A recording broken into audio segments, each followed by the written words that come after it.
rasa subjek sains ni susah? Cangkat tangan sikit, awak nak tengok.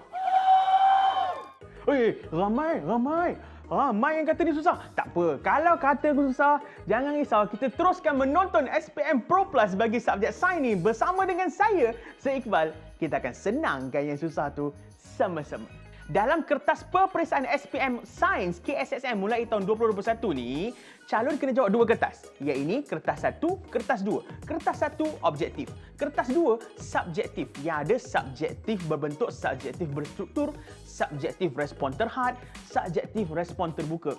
Bahasa mudah, awak kena tulis sendirilah jawapan untuk kertas 2. Untuk kertas 1 ni dia ada 40 soalan objektif dan semua soalan tu kena jawab.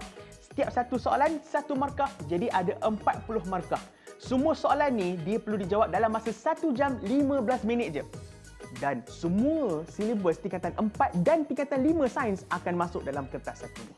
Ini merupakan contoh soalan aneka pilihan, juga dikenali sebagai soalan kegemaran ramai yang mengandungi 4 pilihan jawapan. Jangan main tembak tau. Nanti kot tembak kita takut balik nanti nangis.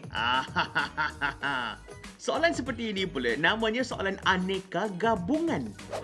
Dalam episod ni saya tak terangkan cara jawab tau. Kita just tengok contoh-contoh soalan je.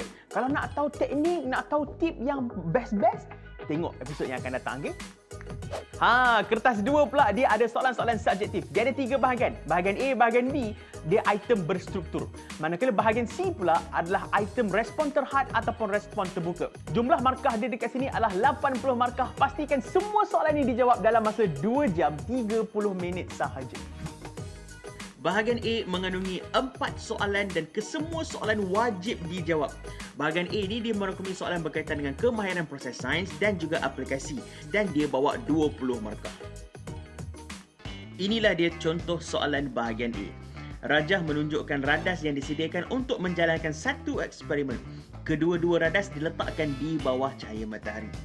Berdasarkan rajah, nyatakan satu pemerhatian pada akar pokok dalam larutan tanpa fosforus. B. Nyatakan satu hipotesis bagi eksperimen ni. C. Nyatakan pembeli ubah dalam eksperimen ini. 1. Pembeli ubah dimalarkan. 2. Pembeli ubah bergerak balas. D. Fosforus membantu pertumbuhan pokok menjadi lebih sihat dan subur.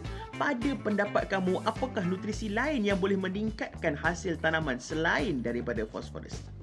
Soalan kebat merujuk kepada soalan konstruk, mengaplikasi dan menganalisis. Bahagian B merupakan soalan berstruktur yang mempunyai 6 soalan. Soalan bahagian B, dia macam soalan bahagian A. Cuma soalan bahagian B ni lebih fokus kepada bentuk teori. Jumlah markah dia adalah 38 markah. Soalan 11 dalam bahagian C adalah soalan berbentuk eksperimen. Soalan ini wajib dijawab dan markah yang diperuntukkan adalah 10 markah. Soalan 12 dan 13 pula adalah soalan esei pilihan. Teknik menjawab soalan esei ini berbeza tau dari esei bahasa Melayu dan esei bahasa Inggeris. Soalan-soalan ini akan menguji pengetahuan, menganalisis dan membuat penilaian yang menyumbang kepada 12 markah. Ini pula contoh soalan kertas 2 bahagian C. Kaji maklumat berikut. Suhu, nilai pH, kelembapan, cahaya dan nutrien merupakan faktor yang mempengaruhi pertumbuhan mikroorganisma. Nilai pH yang berbeza memberi kesan terhadap kadar pertumbuhan bakteria. A. Nyatakan satu pernyataan masalah daripada maklumat di atas. B. Cadangkan satu hipotesis untuk menyiasat pernyataan di atas.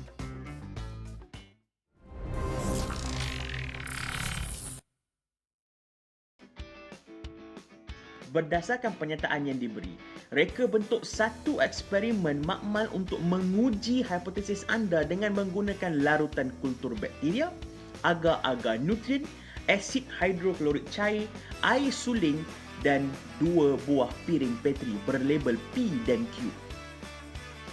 Huraian anda harus mengandungi aspek berikut: tujuan eksperimen, mengenal pasti pembeli ubah, prosedur ataupun kaedah, penjadualan data. Untuk jawab soalan kebat macam ni, pertama, kenal pasti dan fahami kehendak soalan. Kemudian, kemukakan penyelesaian masalah dengan penerangan yang jelas berserta dengan respon yang positif. Barulah boleh skor A+. Soalan saya ni susah ke? Soalan ni biasa kita dapat. Sebenarnya aras kesukaran untuk sains dah dibahagikan kepada 3. Rendah, sederhana, tinggi. Untuk soalan rendah, ini 50% soalan kita rendah tau. Maksudnya awak akan diuji tentang pengetahuan dan kefahaman sains. 30% pula adalah aras sederhana yang memerlukan awak mengaplikasi apa yang awak dah belajar. Soalan aras tinggi 20% je, dan ini awak perlu menganalisis, menilai dan mencipta. Penskoran kertas ini berdasarkan pula skema pemakahan yang telah dibuat oleh pembuat soalan. Jadi itu sahajalah penerangan bagi format pentaksiran sains SPM. Secara ringkasnya, awak perlu menguasai sukatan pelajaran tingkatan 4 dan tingkatan 5 sains serta teknik menjawab yang betul untuk skor macam pro. Jadi pastikan awak bersama dengan saya dalam kesemua episod yang akan datang. Tonton SPM Pro Plus di Astro Tutor TV secara on demand atau stream di AstroGo. Juga layari up.com.my untuk mengulang kaji menggunakan nota soalan-soalan latihan dan kuis. Ace SPM like a pro.